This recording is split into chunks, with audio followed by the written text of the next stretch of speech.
Shuti bakunze ijambo ry'Imana, uyu mwanya nongeye gufata igihe kugira ngo twongere tuganire ku byanditswe byera umuyobozi wacu mukuru, kandi tunashimira Imana ko yari duhaye mwabariho nyuma y'icyaha, mwabariho mu isi yacuze umwijima kugira ngo ritubere umucyo. Ubwo rero Imana yatanze umwana wayo kugira ngo umwizera atarimbuka, iragusaba nawe ngo utange igihe cyawe kugira ngo ikumenyeshe ibyaguhesha ubugingo. Nanone kandi ntushobora kumenya aho ugana igihe udafata umwanya w'ibyanditswe byera ngo bikuyobore. Ushobora kuba umunyangeso nziza, birashoboka. Ushobora kugaragara nk'aho ntacyo utwaye mu buzima bwawe n'abandi, ariko amaherezo bishobora kuzaguhindukana bitewe n'uko uburinzi Imana yari yahaye abari mu isi utabugize umuyobozi wawe. Niyo mpamvu byanditswe byera bitubwira ngo nabikiye ijambo ryawe umutima wanjye kugira ngo nagucumuraho. Nta bundi buryo wabaho unesha icyaha iri jambo ritabigizemo uruhare. Igihe rero urihaye umwanya, ujye unaryemerera risohoze umurimo waryo mu mutima wawe. Nibwo buryo bwonyine byakubera ubugingo. Tugiye kongera dufate umwanya turebe ibyanditswe byera icyo bitubwira ku gakiza kacu. Reka twongere dusenga Imana. Data wa twese, Imana yacu, urakoze kuko wongeye kutwemerera kuza imbere yawe, kandi ukaba ugiye kutuganiriza ku byadukiza nk'uko byagaragariye mu ijambo ryawe. Tuguhaye umwanya wacu, tuguhaye imitima yacu bugengwe nawe mu izina rya Yesu. Ibyanditswe byera byahumetswe n'Imana kandi bigira umumaro wo kwigisha umuntu. Niyo mpamvu tugiye kongera kubibumbura ku cyisho kivuga ngo ikibazo si ukuzimira, ikibazo ni ukutamenya ko wazimiye. Kugira ngo wumve neza iryo jambo, turarishingira mu butumwa bwiza bwa Yesu bwanditswe na Luka igice cyaho cya 15. Turahabona amakuru afitanye isano n'inyo ku muntu yose. Utaza kurebera iki cyigisho mu mateka gusa y'umugani Yesu yaciye icyo gihe cye, ahubwo ndagira ngo waguke mu bitekerezo ukirebere kuva kuri Adamu arikizwe mu ngobyi ya Edeni, ariko none akaza kugwa mu mutego w'umwanzi, akumva yuko yihagije kugira ngo abeho ariko atandukanijwe n'Imana. Ntabwo byari gushoboka. Rero ndagira ngo rero igihe iri jambo tugiye kuryiga urizirikane kuko ririmo amakuru menshi. Ubutumwa bwiza bwa Yesu bwanditswe na Luka igice cya 15 duhereye ku murongo wa mbere n'uwa kabiri. Nuko abakoresha b'ikoro bose n'abanyabyaha baramwegera ngo bamwumve. Ndagira ngo ijambo ry'Imana igihe ribumbuwe wongere uryumvire ku murongo w'iby'agakiza. Reba nawe ukuntu Bibiliya itangiye ivuga, kandi uzirikane ko ibyari umugani bishobora guhinduka ibyawe. Ibyari uyu mwana wanditse muri Bibiliya ushobora kwisanga ari wowe wavugwaga. Nuko abakoresha b'ikoro bose n'abanyabyaha baramwegera ngo bamusange. Ariko iyo Bibiliya ivuze gutyo, irashaka kuvuga yuko abakoresha b'ikoro bo atari abanyabyaha. Umurongo wa kabiri akavuga ngo abafarisayo n'abanditsi barabyivovotera bati, uyu yiyegereza abanyabyaha kandi agasangira nabo. Aho ndagira ngo rero ujye wakumva neza. Haragaragara nk'aho hari itsinda ry'abanyabyaha gusa, hakaba n'itsinda ry'abakoresha b'ikoro bo batabarwaho gukora abanyabyaha, hakagaragara itsinda ry'abafarisayo n'abanditsi batagaragara ko abanyabyaha. Ariko Bibiliya iravuga ngo kuko bose bakoze ibyaha ntibashyikira ubwiza bw'Imana. Ntabwo ari uko abafarisayo n'abanditsi atari abanyabyaha, ahubwo bari baramaze kwiboneza bo ubwabo. Bari barishyize mu mwanya udakenera Yesu, udakenera guhindurwa n'ubuntu bw'Imana, kuko bari bariyubakiye gukiranuka kw'amategeko. Noneho bagasigara bashyira ku nzego abayakomeza nk'uko babishaka. Niyo mpamvu rero igihe Yesu yararimo aganiriza aba bantu iki kiganiro, habayeho ikibazo cyo kwitandukanya.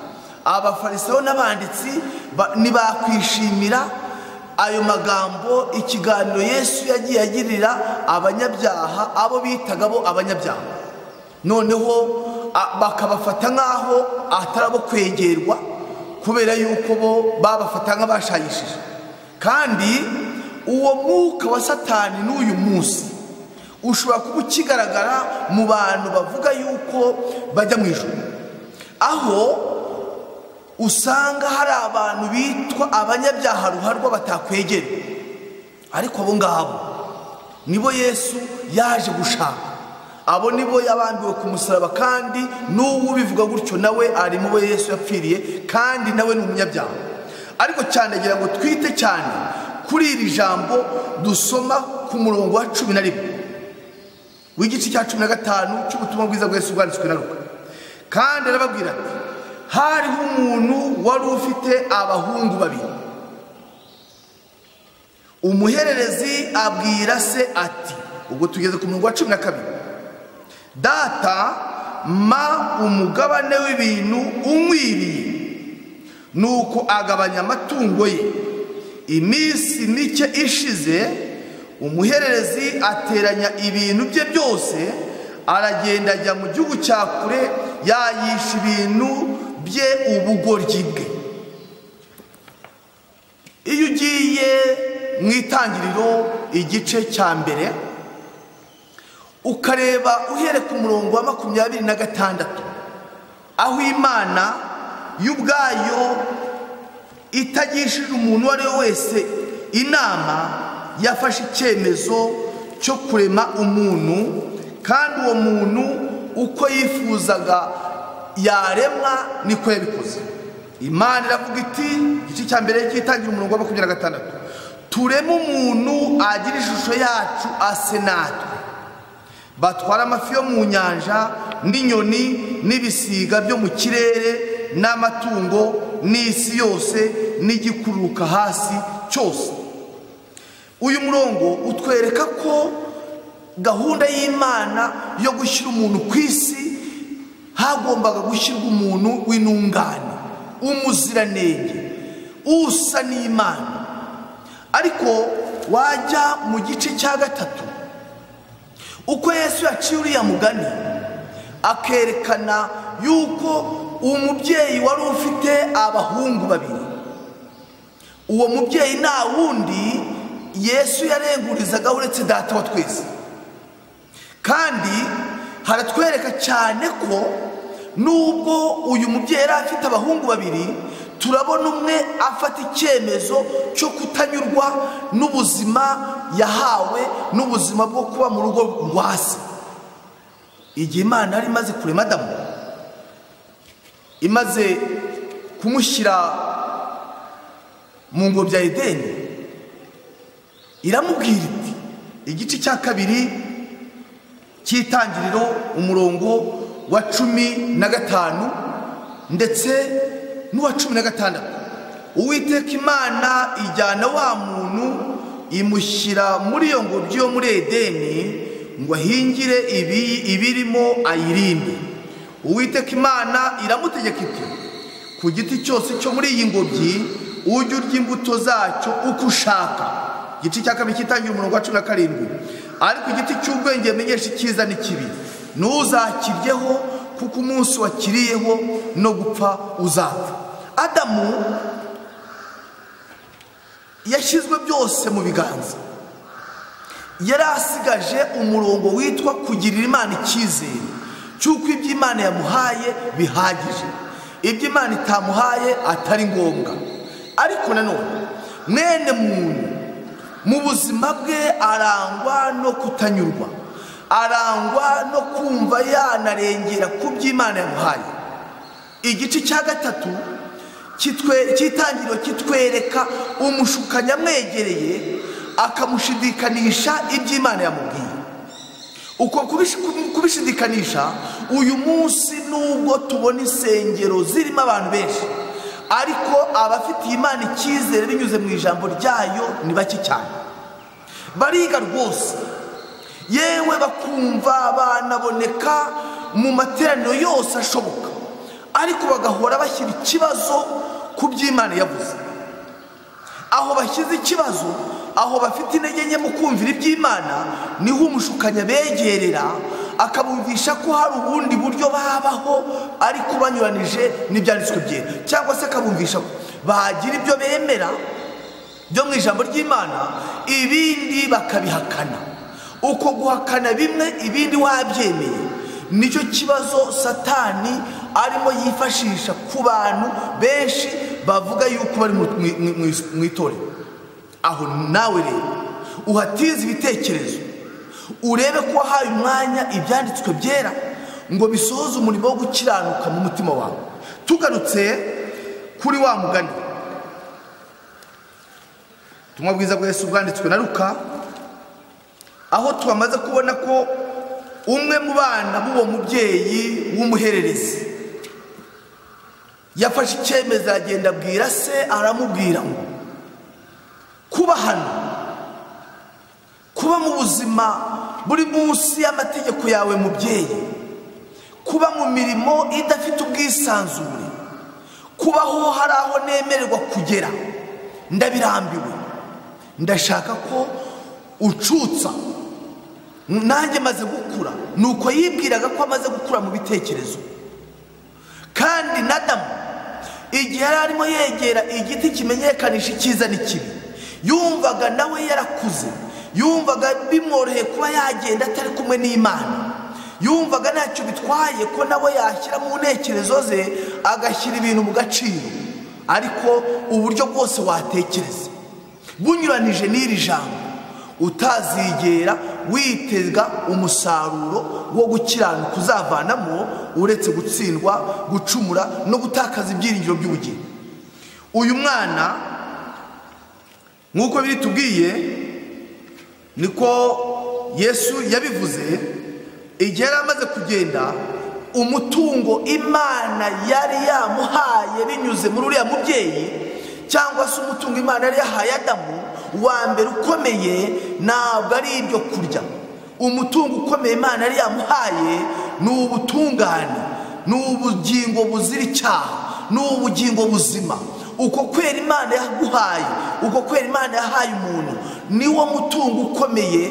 Kandi Bibiliya yatubwira ngo uwo mwana arahaguruka aragenda, yayisha ibyo bintu umubyeyi we yamuhaye ubugoryi bwe, nk'uko twabibonye mu gitabo cy'Itangiriro igice cya 3, aho Adamu nawe ukwera Imana yamuremanye, kwa kundi yavuze ngo tureme umuntu agira ishusho yacu ase natwe.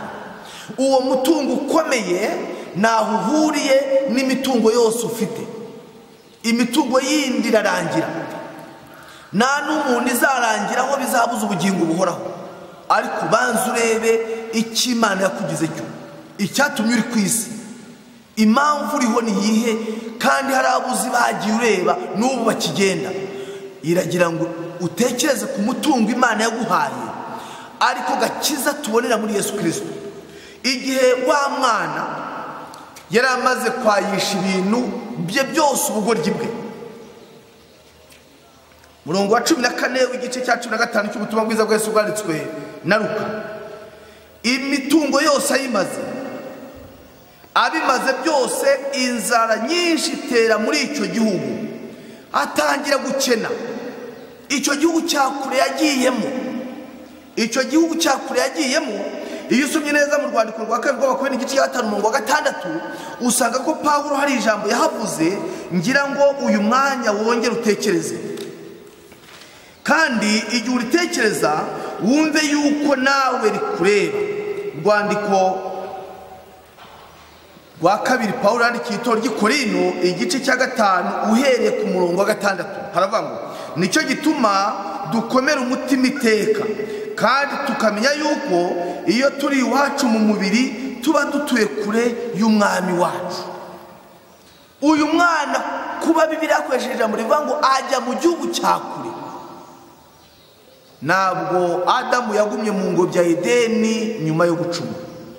Kandi kugira ngo wumve ko icyo gihugu cya kure kitari kure muri wowe ukurikiye iki kiganiro, wowe ukurikiye iki cyigisho, hagati yawe n'Imana icyaha cyahashyize umworera munini cyane. Uwo mworera cyahashyize niwe utuma niyo ushatse gutekereza iby'ubugingo bwawe, iyo ushatse gutekereza iby'agakiza, iyo ushatse gutekereza ibyo ku ntebe y'imbabazi aho Yesu yicaye, bikubera kure rwose, kuko ntabwo iyo nzira ikujyana ugakiza k'iteka iri muri wowe. Satani yayinyaze Adamu na Eva, ayinyaga abakomotse ku Mana, ayinyaga ababyawe na Adamu.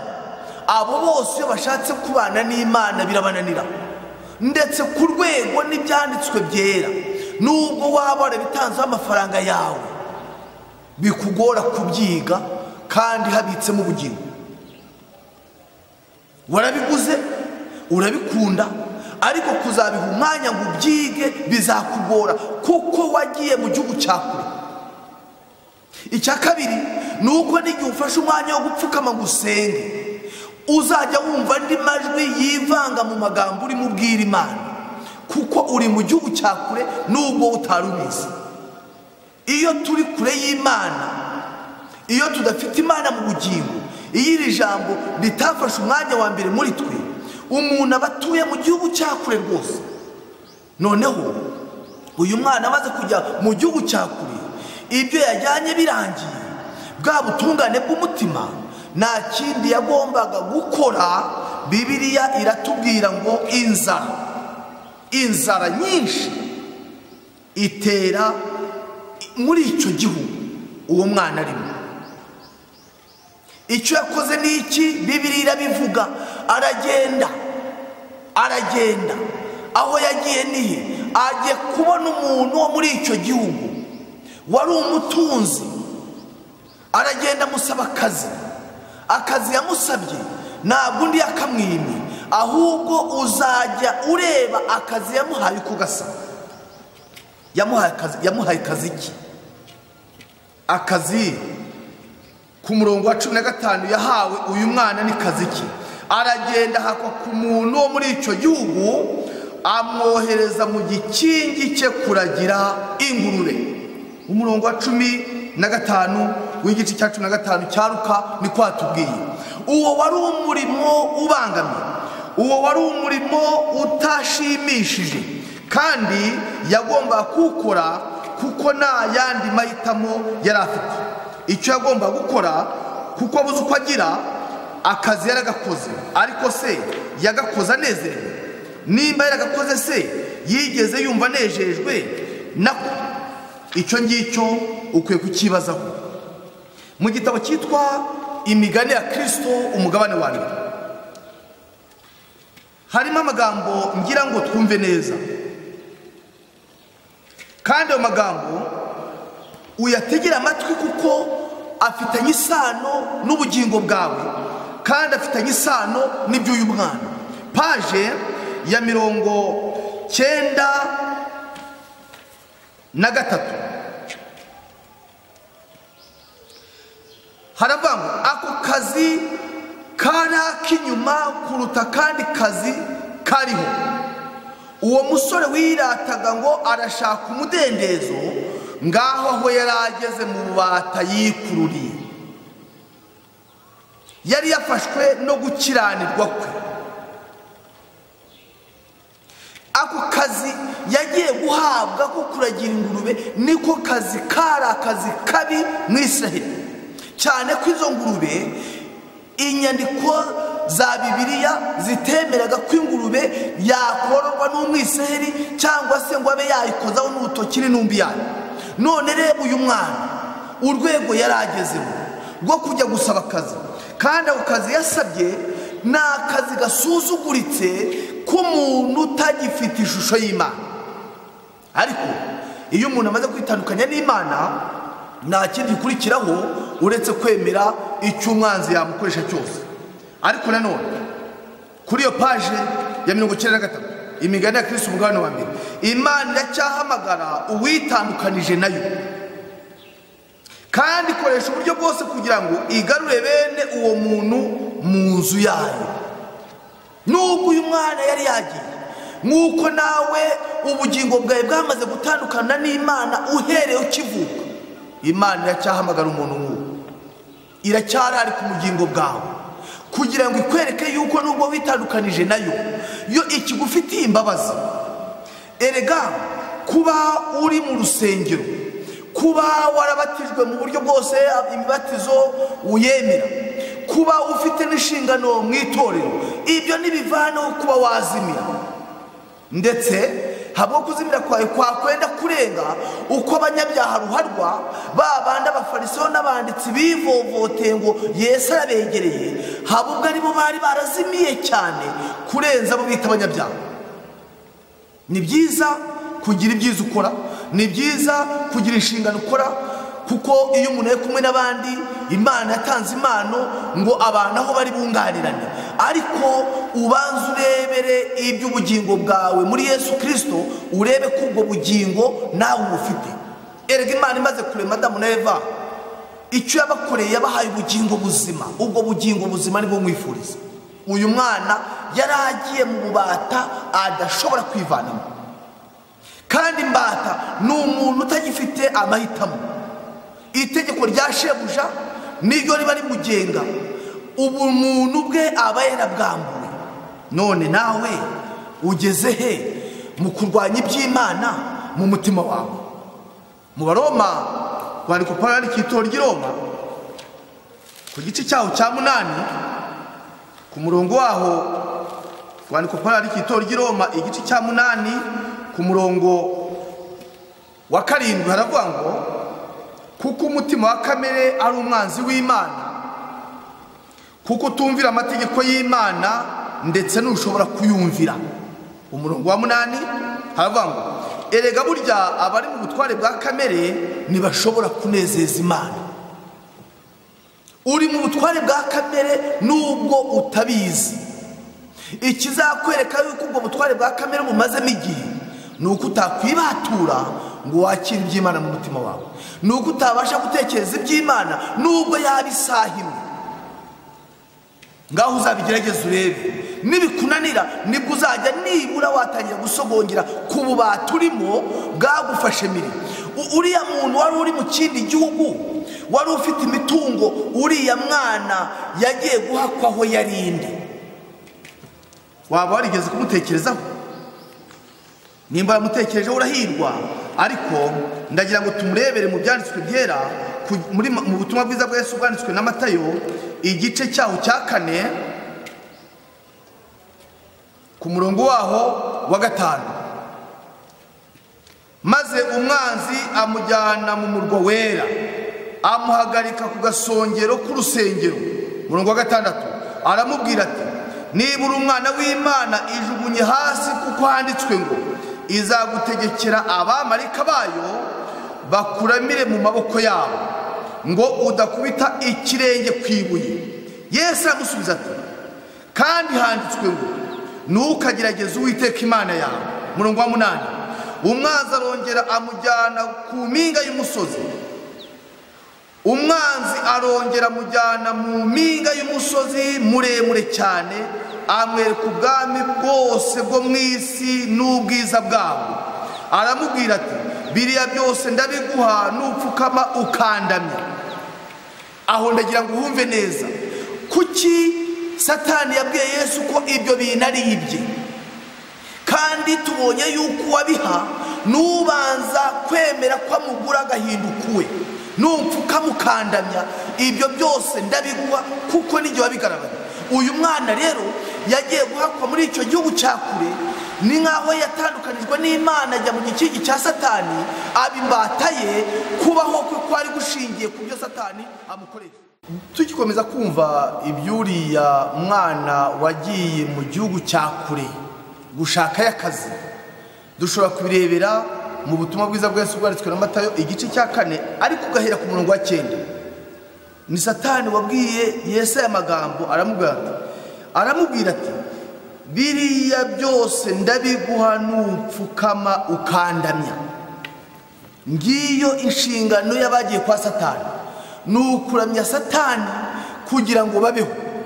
Satani arimo arigamba ko ibintu byose ari ibye, ariko tuzirikane ko Bibiliya ntabwo yemera ko Satani ari umuremyi w'isi n'ibirimo, ahubwo igihe umuntu yishyiraga mu maboko ye yamunyaganye n'ibintu Imana yamuhaye, ariko ntabwo ari ibye. Gusa Satani icyo akora iyo abantu batabanye n'Imana, ibyo bari barahawe n'ijuru bashobora kubitegerwaho bikahinduka ibikoresho bya Satani mu kubayobora mu nzira ashaka. Uriya mwana rero amaze kugenda rwose akabona ageze ahantu adashobora kugaruka mu buzima yarihebye, agahinda yagize niko kateye umutima we kwibaza ngo ariko ntabwo ahangaha Imana irashaka ko tugera ku rwego tuzinukwa ubuzima turimo. Ese koko ni ngombwa ngo duhure n'ingorane n'ibibazo twongere dutekereze Imana? Bibaye ngombwa ko byakoreshwa tukagaruka ku Mana icyo byaba bitwaye. Ariko tugarutse muri Luka igice cya 15 uhereye ku murongo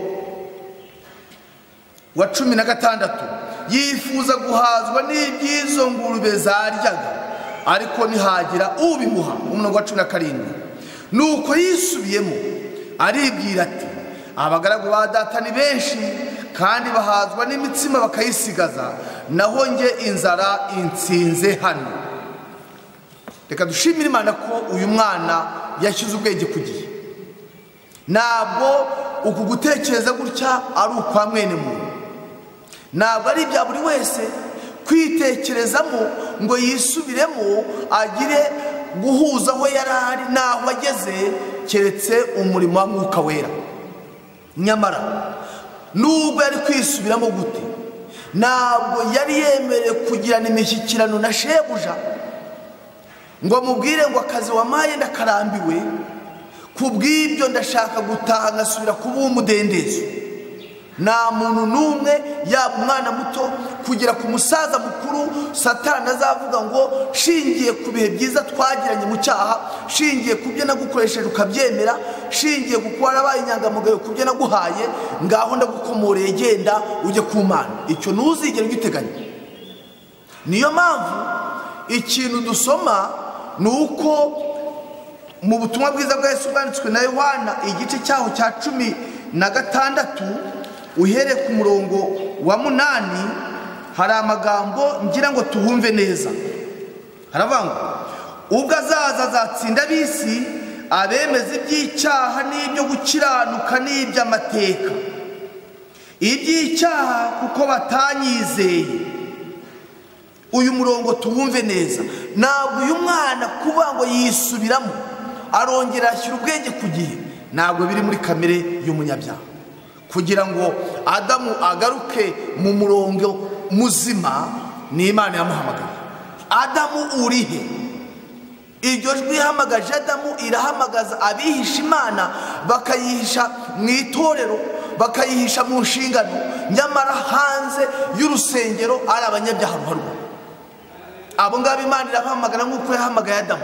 None uyu mwana yisubiyemo, ariko inzira Imana ikoresha ihamagara uyu ni uyu murongo tubonye, kuko ubumana mu Mwuka Wera nibwo bugenderera umutima bukawutera kwanga icyaha. Igitabo cyitwa Ugana Yesu ku ipaje ya 19 haravuga ngo Kristo niwe soko y'imigambi yose itunganye, niwe wenyine ubasha gutera umutima kwanga ibyaha, gushishikarira iby'ukuri no kubonera no kwemezwa ibyaha byacu nitubigira.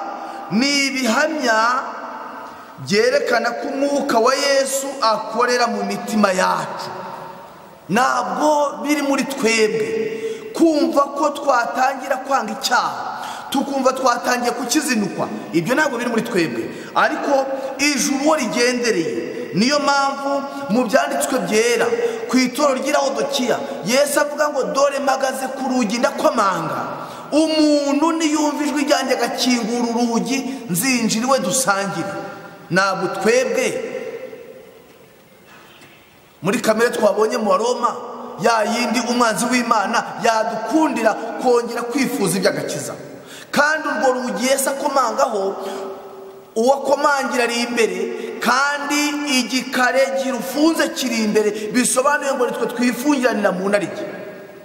nyamara aho uyu mwana yarageze yaratangiye gutekereza atari ko se ndahitamo kubura ubugingo buhoraho. Atangiye gutekereza aho yahoze. Nimureba Adamu yongeye kureba ingobyi ya Edeni, dore ko yatinze mu isi ariho yigishirizaga abamukomokaho, akajya bereka igiti kimenyekanisha icyiza n'ikibi yariyeho, akareba ubusitani bwiza yabagamo, akababwira ngo hariya niho nagaragarije kutanyurwa, nyuranya n'ubushake bw'Imana, none dore turi inyuma y'ingobyi ya Edeni. Ntabwo byanezezaga ababi yabibwiraga, ariko yaberekaga Itangiriro 3:15 ko Imana itabaretse, ahubwo yabahaye isezerano ry'agakiza, kandi iryo sezerano ni iry'iteka ryose, nawe ryaba iryawe nanjye ryaba iryanjye. Icyitonderwa, aho iryo sezerano rigeze, ni nzashyira urwangano hagati yawe n'icyaha, hagati yawe n'icyaha. Kandi igitambo cya Yesu nicyo kizana urwangano mu mutima. Aho icyo gitambo cya Yesu kigeze, umutima wanga icyaha ugakunda Imana, umutima wongera gukunda iby'agakiza mu gihe mbere yari umwanzi wawe. Mu gitabo cyitwa Gutegeka kwa Kabiri, igice cya 23 umurongo wa 16, Mose abwira Abisiraheli, yarababwiye ngo imbata icitse shebuja ikakugarukaho ntuzayimusubize, izabane namwe hagati muri mwe, aho izatoranya muri mwe mu midugudu yanyu, aho ikunze kuba ntuzayigirire nabi. Reba nawe kugira ngo Mose abwire aya magambo Abisiraheli, ni ukubabwira ngo nimba umuntu azinutswe ububata, akumva atakibwishimira, akumva araburambiwe, kandi atari bubwire shebuja ngo ndananiwe ngo amukundire, hari hasigaye amahirwe yo kuvuga ngo iyi mbata birayisaba gutoroka, kuko niramuka igiye irabikoresheje imbaraga zidasanzwe, kandi irabigiye gukoresha umudendezo we mu kugarukaho yavuye, kuko amaze kubona hatandukanye naho yahoze. Muvandimwe, uyu mwana kugira ngo yongere kugaruka ntabwo byari ibintu bimworoheye, ariko byarashobokaga. Gusa byamusabaga imbaraga abantu benshi badashaka gukoresha, kandi ndagira ngo mbwire ngo nutemera kuzikoresha, ntabwo Satani azigera aguha umudendezo ngo noneho jya ku Mana yawe, icyo ntuzagiteganye. Yesu navuze ngo uza aho ndi sinzamwirukana na hato, ariko none ngo nawe ujya kwa Data atamujyanye. Ubushobozi butera umutima kwanga icyaha no gukunda Imana buturuka i Karuvari. Urwo rwango rero hagati y'umuntu n'icyaha ruvukishwa naho Yesu arasiye, kandi aho arasira akahazana umucyo n'umwijima n'ibikorana. Banza urebe ko ayo mahirwe waba utarigeze uyagira yo kugera igihe ukunda iby'Imana, nubwo uyu munsi waba warongeye kuba umwanzi wabyo, cyangwa se ukumva utakwishimira kujya aho bivugirwa. Ubwo batabagezemo burakomeye, ariko Bibiliya yatubwiye ngo imbata icitse shebuja ikaguhungiraho ntuzayimusubize. Mu Isiraheli hari imidugudu y'uburyo bubiri, hakurya ya Yorodani no hakuno ya Yorodani. Aho wahungaga akamubera hafi niho yumvaga yajya, kandi yatubwiye ngo igihe ahunze umwakira. Yesu rero yakira abamuhungiraho bose, atitaye ku byo bamurega, ndetse atitaye no ku mutima w'ikimushinja ibyaha yakoze. Ndagira ngo tuwumve neza. Niho mpamvu biri tubwiye ngo nuko yisubiyemo aribwira ati abagaragu ba Data ni benshi, kandi bahazwa n'imitsima bakayisigaza, naho nge inzara insinze hano. Muvandimwe nshuti, bishoboka yuko waba usenga rwose, ariko ukaba usengera mu rusengero, usengera mu idini idafite umutsima w'ubugingo. Uhora n'inzara ukaberwa impamvu itarangira, uhora mu materaniro ukaberwa impamvu wumva umutima utakira iby'Imana nk'uko ubyifuza. Igisubizo haba ubwo ibyo waba wifuza ari iby'idini urimo itaguha.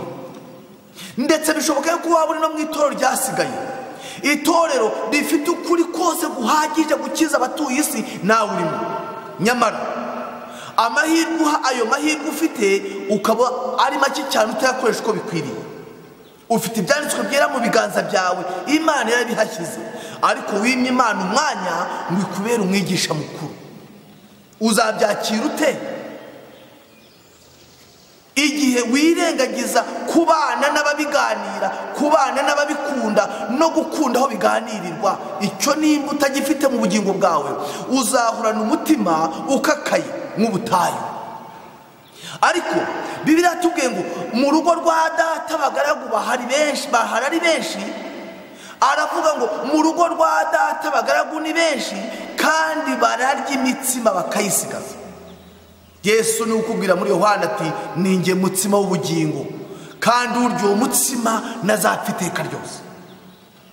Muvandimwe, tekereza ku bugingo Imana yagushyize mu biganza. Kandi Yesu arakubwirira muri Yohana igice cya 3:63 ati amagambo mbabwira niyo mwuka kandi nibwo bugingo. Emera kwakira umutsima w'ubugingo, kuko kuzabura ubugingo buhoraho.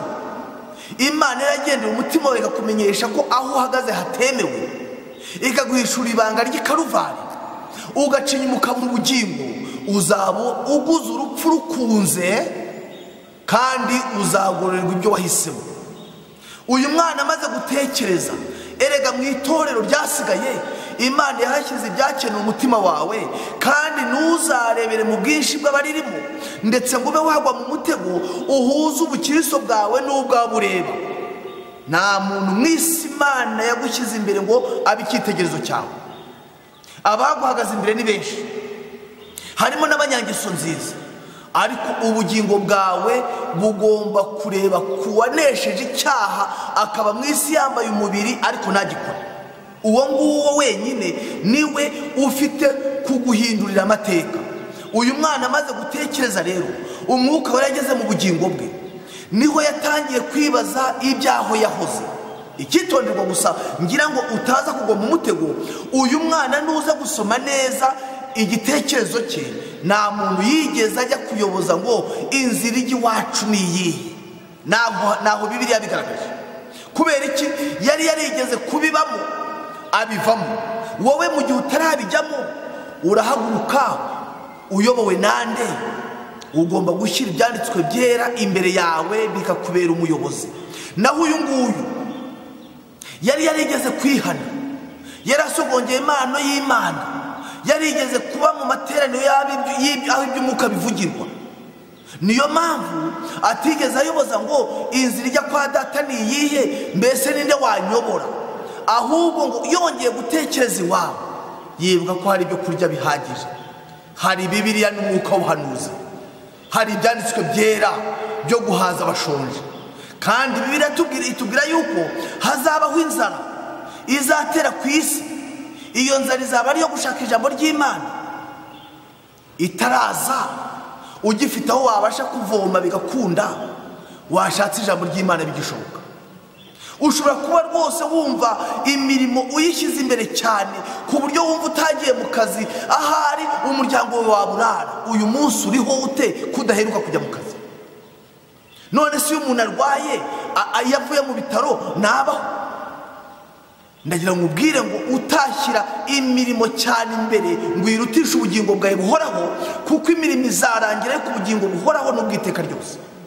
Amaze kwisubiramo kubwaya mbaraga iva muri Yesu twasomye, itera umutima kwanga icyaha, gushishikara iby'ukuri, imaze kumugeramo, niko kuvuga ngo ndahaguruka.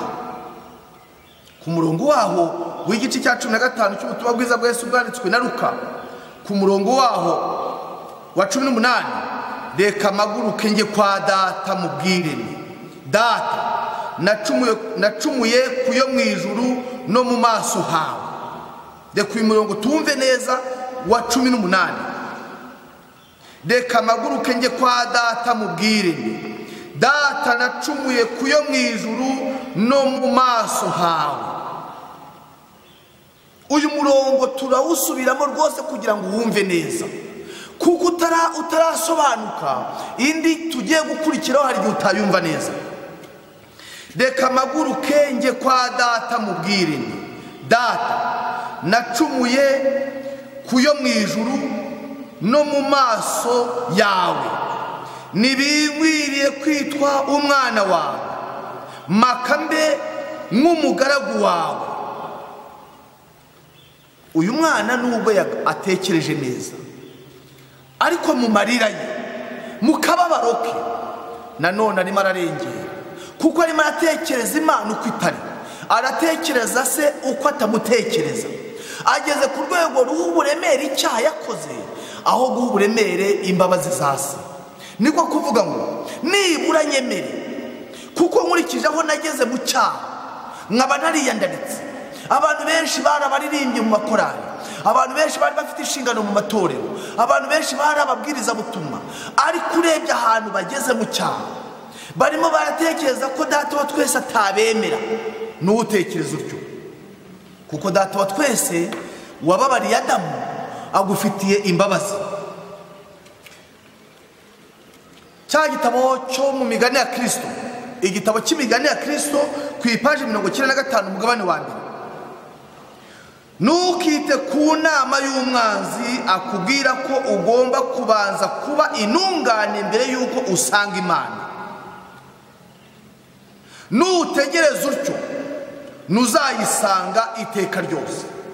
Ibuka isezerano rya Yesu wavuze ati uza aho ndi sinzamwirukana na hato.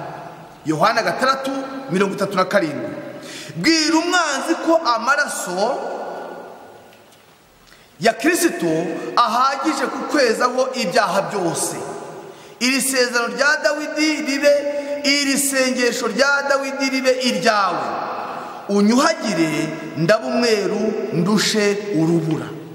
Aya magambo ndagira ngo rwose uyumve neza. Bwira umwanzi uti amaraso ya Yesu arahagije kunyeza. Kubera iki? Kuko yamanitswe hagati y'ijuru n'isi, kandi arakubwira mu ijambo rye ngo nanjye nimanikwa hagati y'ijuru n'isi nzireherezaho abantu bose. Mubo yireherezaho nawe urimo. Uyu mwanya rero nufatira ijambo mu bugingo bwawe ukariha umwanya rirakuvanaho uri mu bwihebe, aho wasubiye mu businzi rwose. Ushobora kuba unazinywa wihishe, nyamara ku isabato no mu madini urimo bakaba batagutekereza. Isoma imitima izi ibyo ukora mu rwihisho. Ariko nanone naho ushobora kugezwa n'umwanzi ikiganza cya Yesu kitagukura. Nahahari. Witinda rero ku mateka yawe mu cyaha, ahubwo tinda ku rukundo Imana yakunze abari mu isi cyane.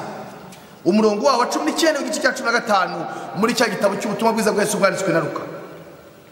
Nibinkwire kwitwa umwana wawe makambe nk'umugaragu wawe. Arahaguruka ajya kwasi.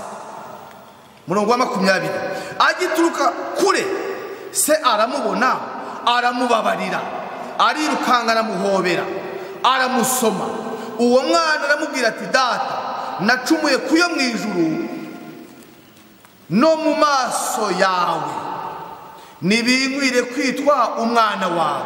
Agahinda niko kamuteraga gutekereza gutyo. Nyamara uko yatekerezaga gutyo niko yatekerezaga Imana uko bitari. Igitabo cyitwa Abahanuzi n'Abami ku ipaje 298.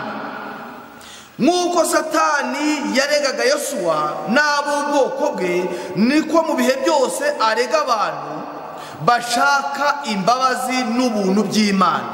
Ni umurezi wa bene data, ahora abarega ku manywa na nijoro imbere y'Imana. Nk'uko tubona byashu igice cya 12 umurongo wa 10. Urugamba ruhora ruhinaniye ku muntu wese wacunguwe agakurwa mu butware bw'ikibi, kandi izina rye rikaba ryanditswe mu gitabo cy'ubugingo cy'umwana w'intama. Ntabwo umuntu wakiriwe mu muryango w'Imana aho abura gutera umwanzi kumurwanya akomeje. Satani ni umurezi, ariko ibirego bye biramureba. Icyo twitayeho ni icyo Kristo yadukoreye. Icyo Kristo yadukoreye nicyo dukeneye. Nuko uyu mwana tumugarutseho arahaguruka ajya kwase. Bibiliya ibivuze neza iti agituruka kure muri kamere, agituruka kure mu gushayisha mu bibi. Se yaramurebaga. Umutima wa se ntabwo wari warigeze ureka umwana we, kandi ni ku mutima wa data wa twese uhora utekereza ku bacumuye bari mu isi yangiritse, bagundagurana n'ibibi, bagundagurana n'urupfu, bagundagurana n'ubuzima bubagoye, bifuza gukiranuka bikabananira, ariko data wa twese atwitayeho. Bibiliya tubwira ngo agituruka kure ise aramubona aramubabarira. Izo mbabazi nzi ko nawe uzikeneye, izo mbabazi nawe zaba izawe, kandi uzifuza wese arazibona. Muri cya gitabo cy'imigani ya Kristo ku ipaji yaho ya 95 mu mugani, uwo mwana yumvise ko ababariwe ibyakeye kandi ko byibagiranye, bityo Imana ibwira umunyabyaha iti neyuye ibicumuro byawe nk'igicu cya rukokoma, ibyaha byawe mbikuyeho. Yesaya 44:22, Yesaya 44:22, Yesaya 55:7. Ibyaha byacu ntabwo Imana ibyibuka ukundi. Ikibazo gusa ifitanye n'umunyabyaha nuko umunyabyaha atemera ko yazimiye. Ariko kuzimira ni kubwira Imana yuko Imana itahakuvana. Nyuma yuko uno mwana agarutse mu rugo kwa se, yizeye imbabazi agiriwe kuko se amubwiye ngo arakubabariye. Kandi Yesu ku musaraba yahatangaje itangazo rivuga ngo Mana ubababarire kuko ibyo bakora batabizi. Erega ntuzacibwe intege n'ubwinshi bw'ibyaha wakoze, ahubwo uzazirikane icyo Kristo yagukoreye. Cya gice cya 15 cy'ubutumwa bwiza bwa Yesu bwanditswe na Luka umurongo wa 22. Ariko se abwira abagaragu be ati mwihute muzane vuba umwenda uruta iyindi, mumwambike n'impeta ku rutoki n'inkweto mu birenge, muzane n'ikimasa kibyibushye mu kibage turya twishime. 24. Kuko uyu mwana wanjye yari yarapfuye none akaba azutse, yari yarazimiye none dore arabonetse. Nuko batangira kwishima. Ibirori biteguriwe wowe nanjye nimba twemera kureba Karuvari tukabona ikiguzi ijuru ryadutangiye. Uko umwana yari apfukamye ku birenge bya se abogoza amarira yifuza kugirirwa ubuntu n'Imana, se yari arimo atanga itangazo rihabanye n'ibyo umwana yatekerezaga. Yari arimo avuga ngo mushaka umwenda uruta iyindi. Uwo mwenda uruta iyindi ndagira ngo tuwumve neza kuko nawe urabukeneye. Abantu bamaze igihe kirekire mu bushwambagara, kandi ubwo bushwambagara Bibiliya ikavuga ko buriho n'ibizinga. Zakariya, umuhanuzi Zakariya igice cya 3 umurongo wa 1, maze anyereka Yosuwa umutambyi mukuru ahagaze imbere ya marayika w'Uwiteka na Satani ahagaze iburyo bwe ngo amurege. Umurongo wa 2 w'igice cya 3, Uwiteka abwira Satani ati Uwiteka aguhane yewe Satani, niko kuwiteka waturanije i Yerusalemu aguhane, mbese wose umushimu ukuwe mu muriro. Uyu ni umugabane utwereka ijambo ryitwa gutsindishirizwa, ijambo riva mu rubanza, ijambo ryerekana ko umunyabyaha ntacyo ashobora kwikorera ngo yivane mu bubata bw'icyaha. Ibyo Satani yaregaga uyu nguyu Yosuwa byarafatikaga, kandi nawe ashatse kukurega yashingira ku byo wakoze. Ariko icyo tubonye nuko iburyo bwacu nubwo haboneka ibirego biteye ubwoba, nanone tubonye marayika umurengezi, tubonye data wa twese, tubonye igitambo cya Yesu kituvuganira. Kandi uyu mwenda uti uyindi ni ugukiranuka kw'Imana kwigaragariza mu nzira ebyiri: gukiranuka tubarwaho dukesha icyo Kristo adukoreye, no gukiranuka duhabwa dukesha icyo Kristo adukorera. Iyo Kristo apfa ariko nazuke tuba turi hehe? Ubu ni umukiza muzima, kandi intebe yiceho ni intebe y'imbabazi. Ibiganza bye ntabwo biteyemo imisumari ngo igumemo, ahubwo handitsemo izina rya buri muntu wese.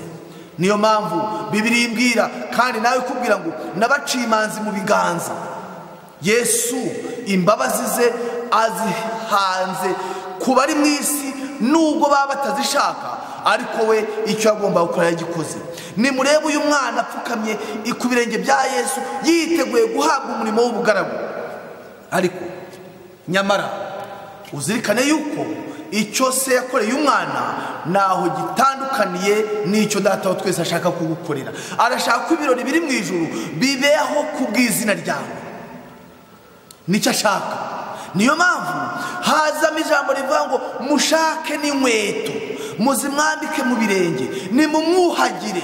Ntabwo aheruka gukaraba, yari yariyandaritse, nawe ubwo afite isoni zo kugaruka mu muryango w'abana b'Imana.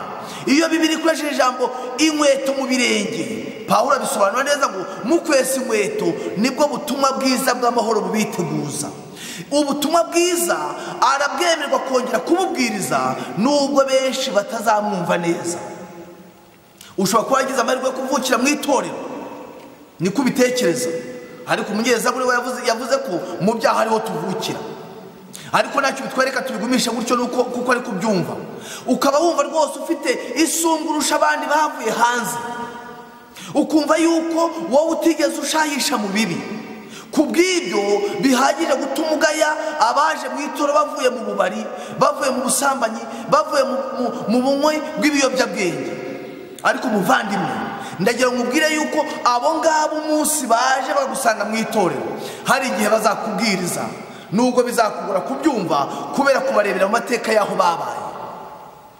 Uyu mwana igihe yari agarutse mu muryango, umunezero watashye muri urwo rugo, abagaragu barishima baranezerwa. Ariko uribuka yuko hari umwana wasigaye mu mirimo warakajwe nuko murumuna we agarutse. Ujye ubitekerezaho. Niba ubitekerezaho witonde cyane, kuko hari igihe ibyo wibwira urimo ngo ntabwo wigeze uhanwa n'itoro kuva mu buzima bwawe bwose, yewe uri uwo mu muryango w'abapasitoro mu gisekuru hose, hari igihe bitakubuza kuzimira, kuko n'abatambyi nabo igisekuru cyabo cyari icy'ubutambyi, ariko benshi baguye muri Yerusalemu. Ariko Imana yahamagaye uyu mwana akagaruka mu rugo, ni wowe ihamagara. Ubwo ari we ihamagara rero, reka uwo munezero w'abacunguwe ube mu bugingo bwawe. Wa mwana wasigaye mu rugo yaratirije se ati ngiye ntabwo nigeze nica itegeko ryawe mu buzima bwanjye, ntabwo nigeze ngusuzugura. Atanga raporo y'ibyo yakoze. Nyamara nusoma mu migani ya Kristo uzasangamo amagambo ateye ubwoba ngiye gusomera ku ipaje ya 97 ku isuri ya 2 ututse hasi. Mbese uwo muhungu w'imfura yaba yaragezeho akabona ko nubwo murumuna we yari yaragoramye akiri umuvandimwe we, ujije inabi n'ishyari yarigiriye murumuna we, kuri icyo Kristo yaracecetse. Niyadusobanuriye ibirenze ibyo. Yashatse ko abumva uwo mugani bishakira umwanzuro w'ibyakurikiyeho. Ibyakurikiyeho ni ibihe? Ibirori byarabaye, wa mwana niyishimira kuza kwifatanya n'umuryango ku birori bikorerwa murumuna we. Kubera iki? Nubwo yari afite inshingano mu itorero, ntabwo yarigeze ahindurwa n'ubuntu bw'Imana. None rero reka iki kimasa kibyibushye ni ukongera kumukiza kubw'igitambo cya Yesu. Cya kindi cyahesheje Adamu kubabarirwa, icyo gitambo cya Kristo nibyo byiringiro byacu byonyine rukumbi byahesha umunyabyaha kubona ubugingo buhoraho. Muvandimwe wanjye, ndagira ngo igihe iri jambo uryumvire mu murongo w'agakiza. Umwana agarutse mu rugo kandi ijuru riramwemeye kuko ritita ku byaha yakoze. Ubutumwa bwiza bwa Yesu bwanditswe na Yohana igice cya 8 umurongo wa 31 na 32. Nuko Yesu abwira abayuda bamwemeye ati, nimuguma mu ijambo ryanjye muzaba abigishwa banjye nyakuri, namwe muzamenya ukuri, kandi ukuri niko kuzababatura. Reka twemere imbabazi z'Imana, reka tugaruke mu muryango w'abana b'Imana, tutitaye ku mateka yacu mibi, ahubwo twite ku mateka yacu muri Yesu Kristo. Kandi imbabazi zagiriwe uyu mwana nizo mwifurije ngo uzakire, nubwo hari byinshi wangije, ariko Yesu ntabwo abyitayeho, kuko yaje mu isi gushaka no gukiza uwari wazimiye. wowe nanjye twarazimiye, ariko ikiganza cya Yesu reka tukituzahure kidusubirize kongera kugira ibyiringiro n'amahoro y'umutima. Mbikwifurije mbyifurije mu izina rya Yesu. Reka twongere dushime Imana. Data wa twese Mana yacu, urakoze kubw'imbabazi zawe nyinshi wagiriye abatuye isi. Reka tuzakire imitima yacu, two kwita ku mateka yacu mabi, ahubwo twite ku rukundo dukunda n'imbabazi watugiriye. Tuzakire zidukure mu cyaha, ziduhindura abana bawe by'ukuri mu izina rya Yesu.